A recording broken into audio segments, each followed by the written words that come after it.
Buwan ng horoscope ng Virgo para sa Nobyembre. Ang buwan ng horoscope para sa mga taong may zodiac sign na Virgo ay nagsasabing sa Nobyembre, makikita mo ang progreso dahil makakakuha ka ng mga pagkakataon. Maaaring magdulot ng mga problemang planeta ang mga pagkakataong ito. Ngunit malalampasan mo ang mga ito sa tulong ng mga tao sa iyong network. Magtatagumpay ka sa iyong buhay sa pamamagitan ng tamang pagpaplano. Ayon sa love horoscope ng mga Virgo, magkakaroon ng mga problema sa iyong relasyon sa simula ng buwang ito. Sa huli, malalampasan mo ang mga ito sa pamamagitan ng tamang komunikasyon sa iyong kasintahan. Maaari mo rin iwasan ang mga problemang ito sa pamamagitan ng pag-aaral na bitawan ang mga pagkukulang sa nakaraan at pagpapahalaga sa inyo ng iyong kasintahan bilang suporta sa isa't isa. Sa tulong ng magandang presensya ng mga bituin sa iyong horoscope, maganda ang outlook para sa iyong pera ngayong buwan. Ayon sa iyong finance horoscope, ang iyong mga regular at riskadong investment ay magdudulot ng di inaasahang kita ngayong buwan. Ang magandang ugnayan mo sa iyong mga kasosyo ay magpapalago rin ng iyong yaman.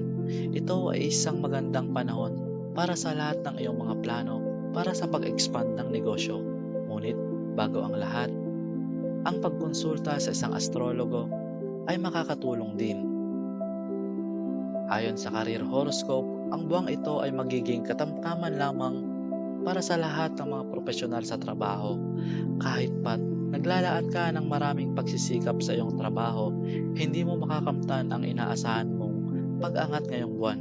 Ipinapayo na panatilihin ang magandang ugnayan sa iyong mga kasamahan sa trabaho at maging tapat sa iyong gawain. Makakita ka ng magandang mga resulta sa malapit na hinaharap. Sa wakas, ang iyong health horoscope ay nag-aalok ng magandang pag-unlad sa iyong pisikal at mental na kalusugan.